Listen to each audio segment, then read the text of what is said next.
Nimetoka kazini, nimechoka, nikasema tena nipumzike hapa. Nini tena?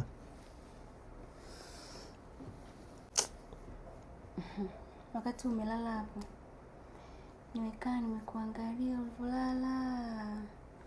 Nikaa tu nawaza mume wangu, kwani usinifungulie biashara? Biashara? Kwa sababu yani nikaa na imagine hapo ulivyolala uvufumba hayo macho. Nikaa na imagine vipi kama ukaenda moja kwa moja. Nikaenda. Yaani maanisha ukafa. Itakuwa mtu design gani mimi mwanamke ambaye mume wangu ameniacha amekufa. Sio amesafiri, ameniacha amekufa. Alafu sina kazi, kila siku tu niko nyumbani nasubiria wewe uende ndo uje tule. Kwao tunajadili tena umauti wangu. Kwani uongo vipi kama wewe ukafa? Na vipi kama wewe ukafa? Kwa atakayetangulia nini? Wanatanguliaga wanaume kwa sababu wanaume na lazima utangulie wewe. Utatangulia wewe. Lazima utangulie wewe. Anayetangulia nani sasa? Mimi nina makosa gani mpaka nitangulie? Na anko wangu anaitwa Uncle Martin. Kafa yeye kamwacha mkewe. Aya. Twende kanisani kwetu pale. Mchungaji kafa.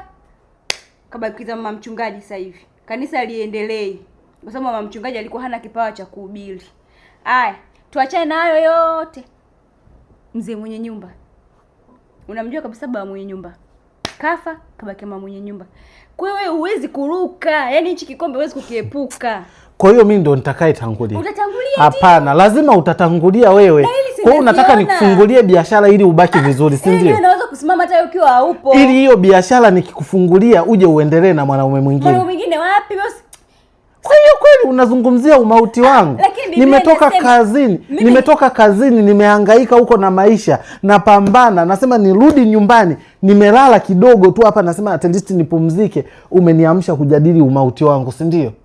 Kwa hapa manake unachotaka tujadili pia hata kuhusu michango yangu ya msiba, nani atakusanya, si ndio? Mimi naongelea kuhusu biashara. Nitakuwa mgeni wa nani mimi ukinanili ukifa? Na unajua kabisa familia za wanaume mtoto wao akifa tu hawezi kujali mimi. Hakika una uhakika kuwa unalia? Nimekufa kwenye umri mdogo. Kwa nini useme kumauti wangu? Ina maana mimi nilivyolala tu kidogo hapa nimekufa? Mimi nilikuwa naongea kuhusu biashara mume wangu. Hapana, yani wewe lazima, manake ukiona naendelea kuishi, wewe utaniua.